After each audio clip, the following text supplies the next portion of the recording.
It was Friday the 13th, 2020.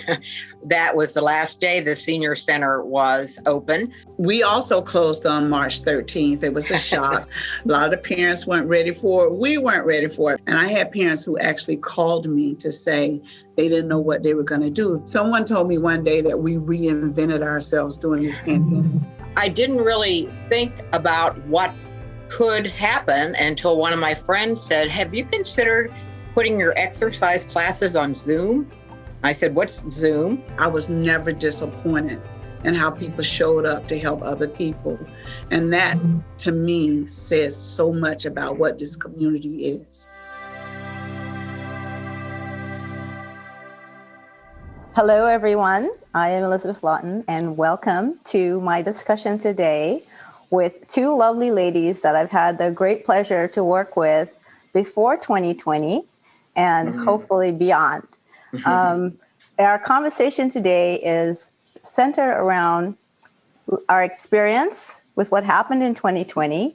Both of these ladies are prominent in our community. Susan Brayford is a very successful fitness instructor at our senior center. She has been instrumental in creating a lot of programs at the senior center, and she's lived in the town for a very short time. And then there is Miss Joy Hill, who is, to me, is an icon in our community. She is the CEO of the Boys and Girls Club of Southern Maryland, and I get tired just watching her work. I have no idea how this woman accomplishes all the things that she accomplishes. And so we're going to give her an opportunity to also tell you a little bit about herself. But mostly we want to talk about our experience with the COVID pandemic and some of the things that we had to do to continue supporting our community and to just shift with the change that was happening. And now that we're about to open up to the public again, what that change means. So Susan, I'm just going to reach over to you. And so tell us a little bit about yourself and your relationship with the town of North Beach. All right, Elizabeth, thank you very much for your very kind welcome for both of us. You're right. We moved to North Beach about a little bit over 6 years ago. At the time, I had been retired for a while. I was living in Arkansas.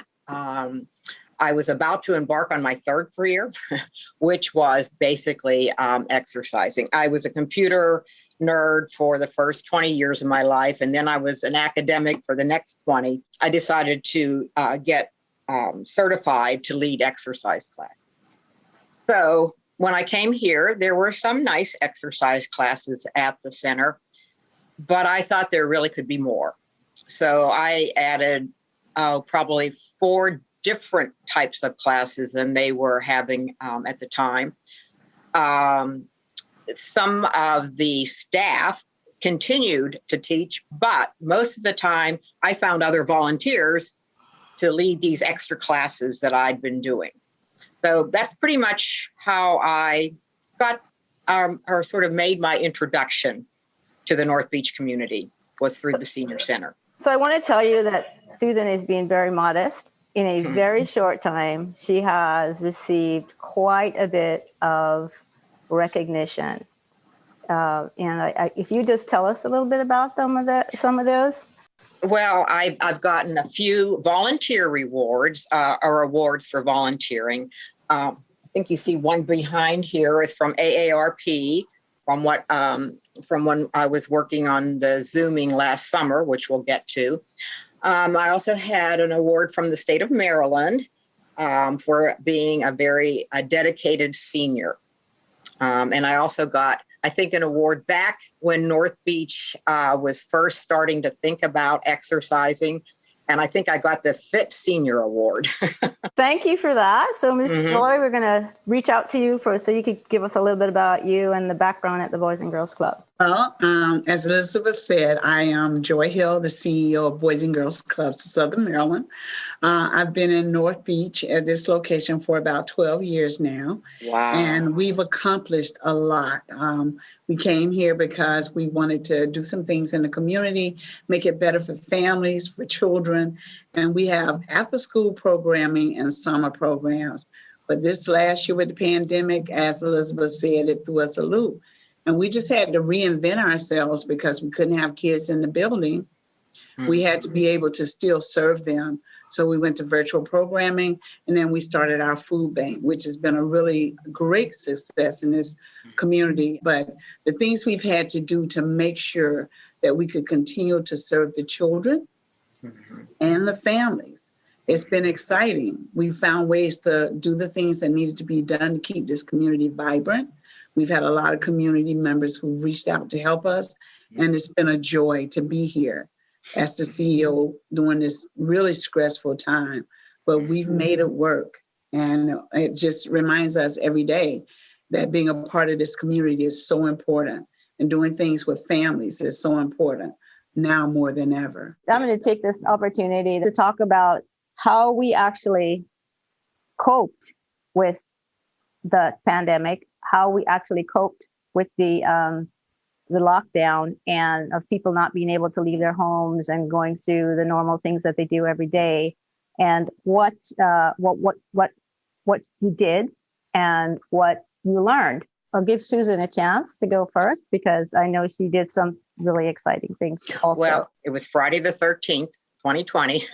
That was the last day the senior center was open. It was real disappointing because we had a really close group. We really enjoyed each other. And I didn't really think about what could happen until one of my friends said, "Have you considered putting your exercise classes on Zoom?" I said, "What's Zoom?"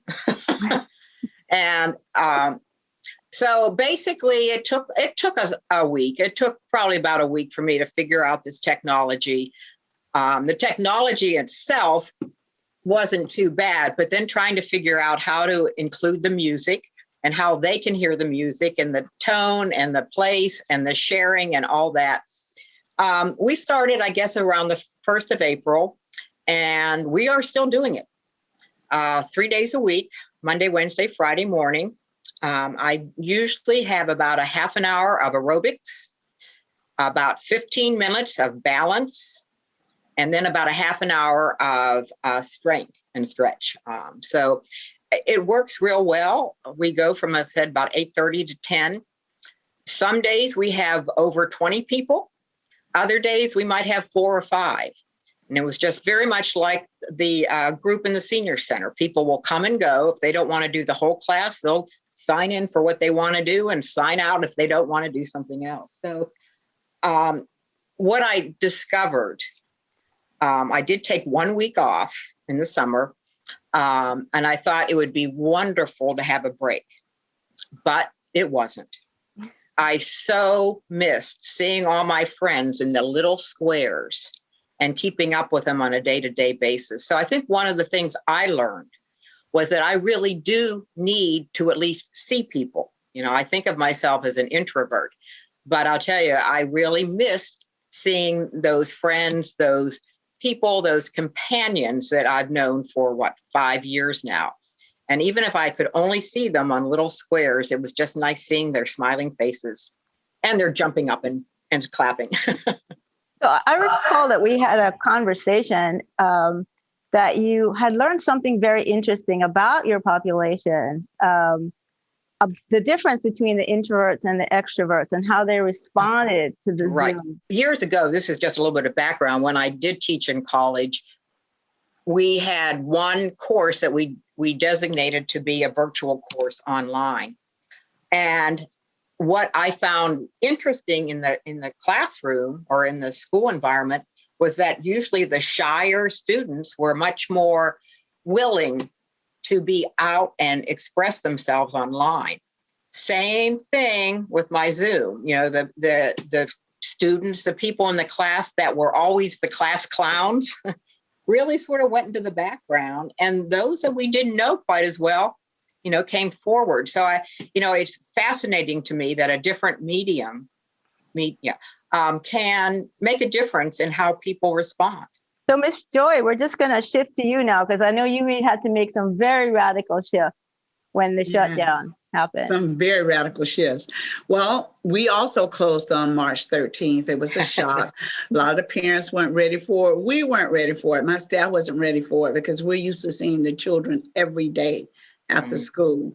And that becomes a part of what we expect. We're used to seeing kids hop off the school bus, come in, and we had after school programming, doing homework.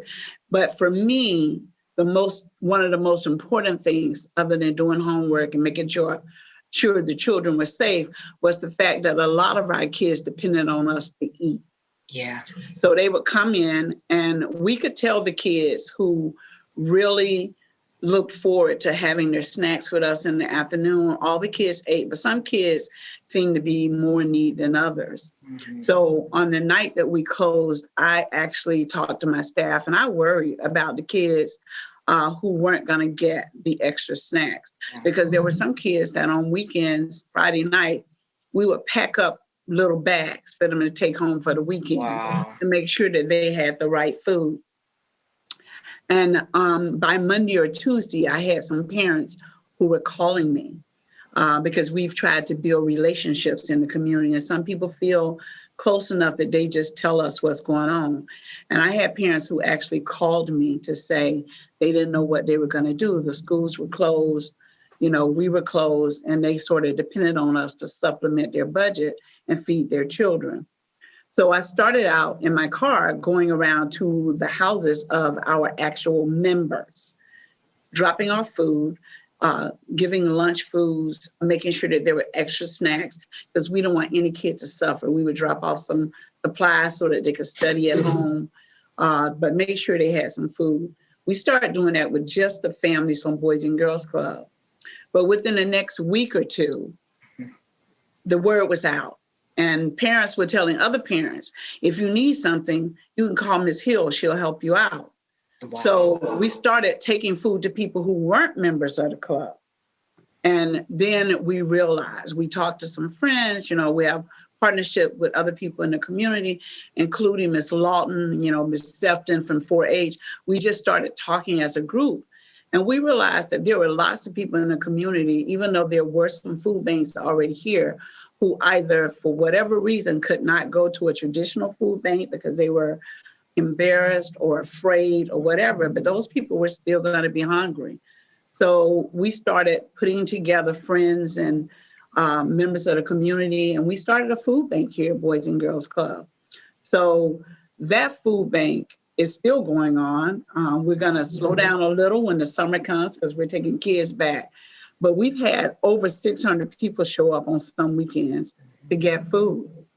And we try to give a lot of things that traditional food banks don't give. Like we give, in addition to canned goods and dry goods, we were giving out bacon and eggs and cheese and sausage and chicken and hamburger, sometimes pork chops.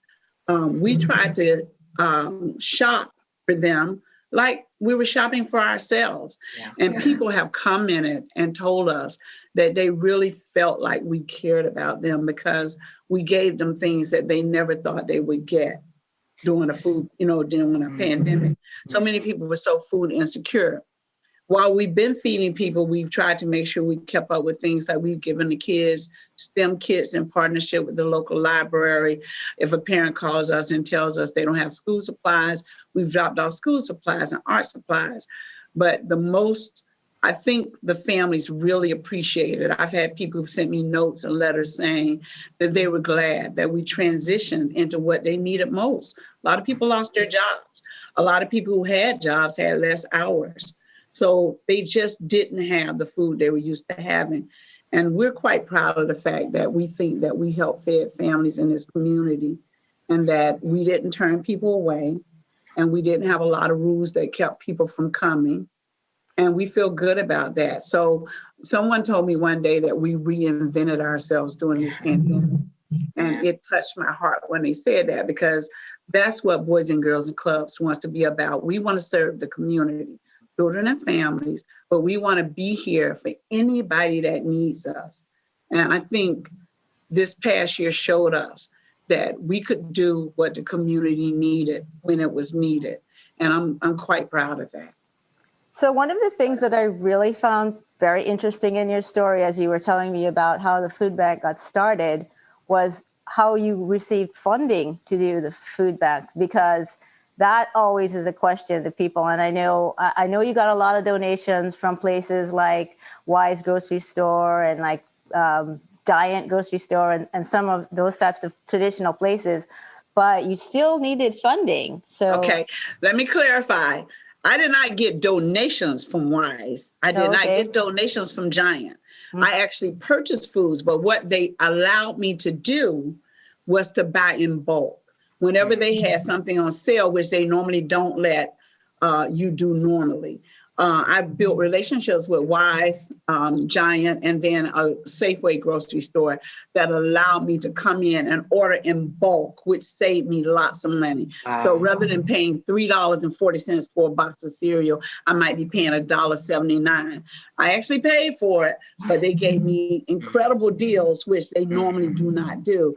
Because if I'm walking into the store and it costs $3.49 and the manager at Giant lets me get it through corporate when it's on sale or whatever for $1.79, I'm buying 200 boxes, I've just saved hundreds of dollars.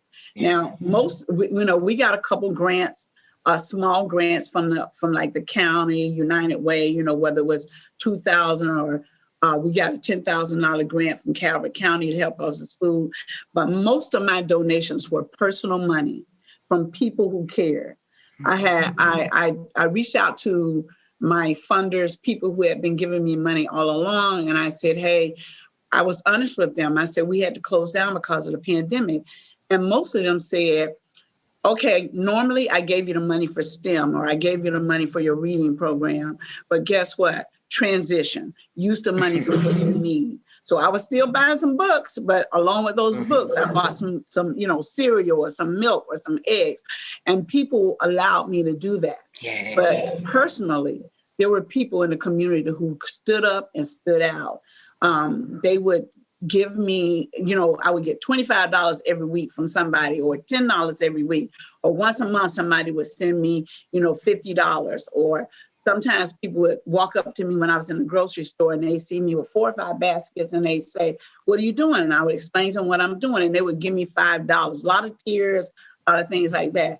And I have some incredible people who I will let them remain anonymous because they don't want people calling them for money. But I had one gentleman who gave me $25,000 for food in April of last year. And he said, don't tell anybody who I am. So he gave it to me. And then he never asked me for a report. But in December, I wrote him a letter and I copied some of the receipts because we've spent well over $100,000 in food since last March. And I sent him a note and copied, some of the receipts just so he could see what I've been buying. And I looked in the mailbox in January and there was another check for $25,000. So this one person gave me $50,000. Wow. So most of the money I got was from individuals. Now, most people didn't give me that type of money, but just the $10 and the $20, the Women's Democratic Committee from Maryland, every week, they're dropping off food to help me. They have given me personal donations to help me. They have just been one of the groups that regularly, without me asking, keep turning in money, whether it's $10 or $30 or $50. They encourage their members to drop off cereal. So there are groups in this community who actually care about people in this community. So we've been able to do this mostly with private donations. I know I was really overwhelmed at the response from the community. I've been involved with different types of communities throughout my life, and this was astonishing. I said, wow, this is a story that really needs to be told. Now that we're transitioning, right? and we're opening up again slowly. I think most people I talk to agree that we're not really ever going to go back to the way things were. We have a new normal, as everyone likes to say. Mm-hmm. So what, ladies, are we going to take with us? And I'll chime in also with my thoughts when you're both through on the new normal. In your classes, Susan, that you're teaching, and Ms. Joy, the future of the food bank. Just very quickly, Elizabeth, just to comment on Miss Joy's program. I mean, I was just astounded when I saw how many people lined up for food in this community every other week. I mean, it brought tears to my eyes that there were so many people in need, and joy, because I knew Joy was taking care of it. So thank you. Thank you for everything that you did. It was really amazing. Thank you. Thank you very much. I guess one of the things that surprised me about doing exercise through Zoom, besides the fact that I actually look forward to seeing people, was that with the reopening, there are quite a few people who aren't ready to jump right in. I mean, maybe not because they're still scared, but maybe because it's just more convenient. Several people in my class said, if the senior center opens, will you still Zoom?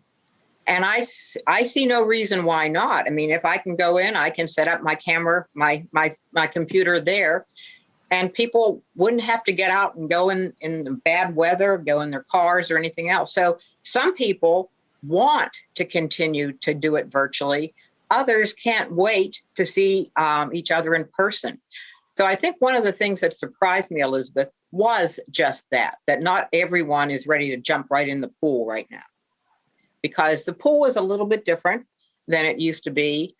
And the new normal is, I hope, going to be a little bit different from the old normal, where we actually maybe care about each other. Yes. We think about each other sometime. We talked about masks, how that seemed to be such a nuisance at first. And then when we realized what it did for everyone, it was a gift. Yes. And that gift kept on giving in the fall and the winter when people didn't get the flu. So again, I know a lot of people who next fall are going to go back to masks, because instead of being a big annoyance, they really helped a lot of us, personally and as a community.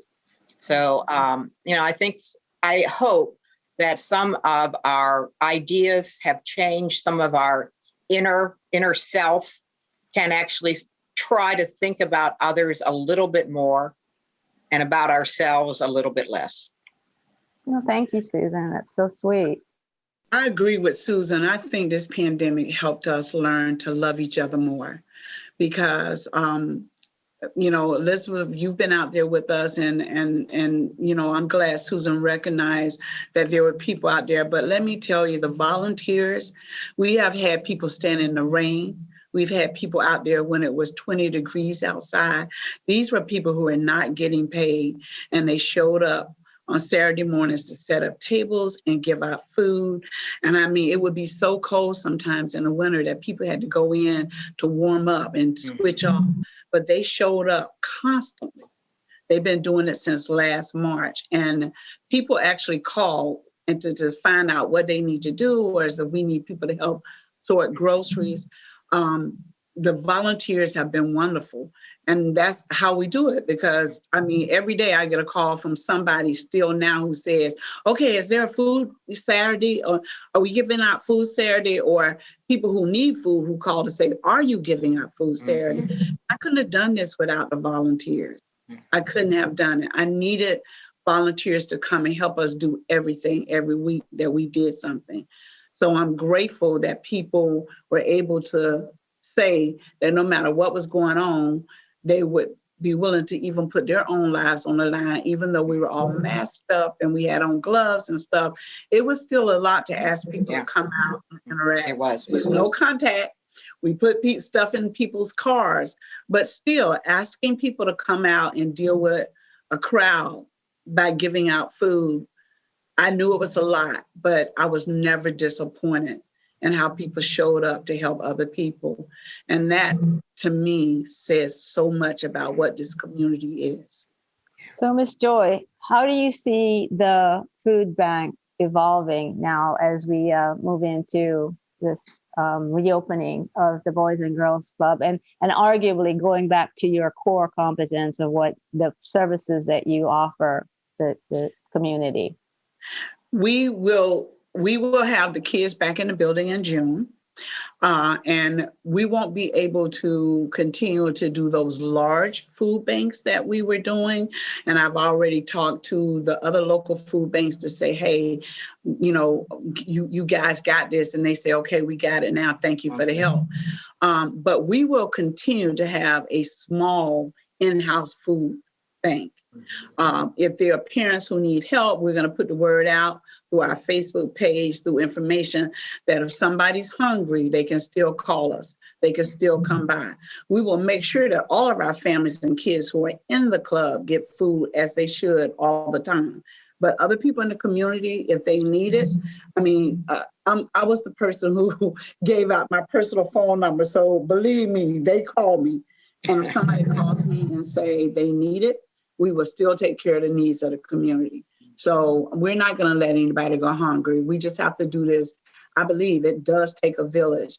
And together, Susan, Elizabeth, me, other people who care, we're going to get it done. So nobody's ever going to go hungry as long as we know about it. We are talking about evolving the kids' garden that we have into a community garden that supports the families at the Boys and Girls Club. And so that's something that we're actively looking at as we're look to reopen.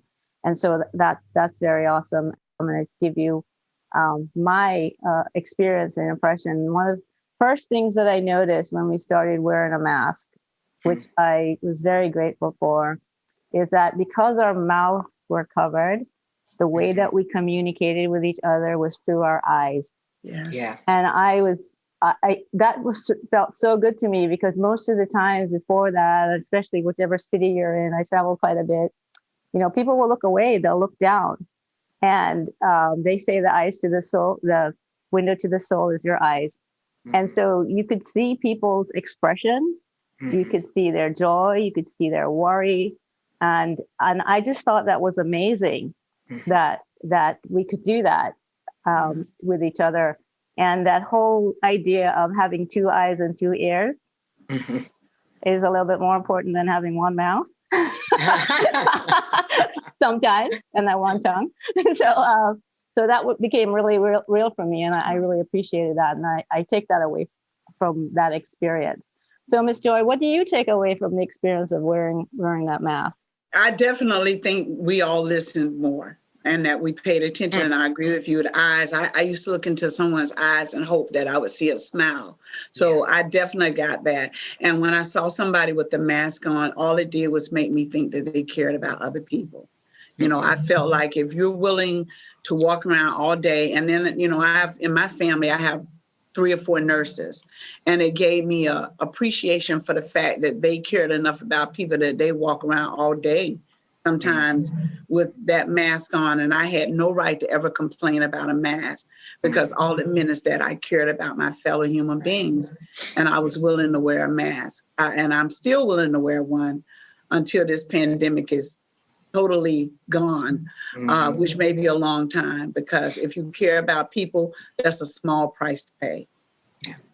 So before we say our goodbyes, I want to actually thank you, for both of you, for not only your courage during this pandemic, this time and as we move forward, but also for your example of resilience. There's a lot of talk about resilience now everywhere. And I think that one of the things personally that I feel about resilience is that as older adults, we have so much to offer the younger generations on what resilience looks like. Yeah. We've been through decades and decades of experience, and this is just one more experience that we're able to pivot, because that's another popular word. Yeah, Excuse me. Good one. Yeah. So I'm really excited that I don't know. have to stop my tears sometimes. But so I'm really excited. And again, I congratulate you. But before we do sign off, please each tell us how you would like anyone to contact you, if you'd like anyone to contact you. I know Miss Joy does. And Susan, I remember we had a conversation also where you said that there were people attending your class, not just from North Beach, but all over. So, all over the country. Yes. Yeah. So please tell us how we can reach you, how you'd like to be reached. For me, the easiest way is by email. I'm very persistent on checking my email, and it's a very easy email. It's SUSANB, Susan B, 817@gmail.com. And it's very easy. And yes, I reply immediately. If I don't reply, I didn't get it. And there are a couple ways you can get in touch with me. You can go to our website because we have a message board. You can leave a message. That's www.bgcsm.net. That's like Boys Girls Club Southern Maryland.net. Okay. And then my personal email is jhill@bgcsm.net. Call me anytime. And if you want to leave a message, 410-257-0007. Again, 410-257-0007. And I'll get back with you between 24 and 48 hours, depending on whether we're having a food drive that week. So I'd be happy to. We could always use volunteers. And sometimes even a person to come over when the kids come back, we can use storytellers and that type of stuff. I'm going to try to hit Susan up. She might want to come over and do an exercise class. Oh, yeah, that'd be fun. That would be fun. Sometimes doing something for the kids is nice because Elizabeth has done some really wonderful things with yoga. So I like to occasionally get that in with the kids. So anybody that wants to do anything, want to come read with the kids or anything like that, please call me or please send me an email. We would love to have you. Wonderful. Thank you. And just for everyone that's watching, you probably won't hear the end of these three. At 2020, right before the pandemic, as a leader in this community, I was asked to draft a resolution that would affect the well-being of our community. Shortly after that happened, as we were moving into implementation, we did have a few little challenges, but as we were moving into implementation, the pandemic happened. I saw this at first, not necessarily a blessing, but it turns out that it was. Because now we can look at how to offer programs, much needed programs, not just alive, but also virtually. And that is a very, very exciting venture for all of us. Thank you so much again, ladies. And thank you everyone that's watching this. And we appreciate you. And we wish you great health. Thank you, Elizabeth. Joy. Thank you. Take care, ladies.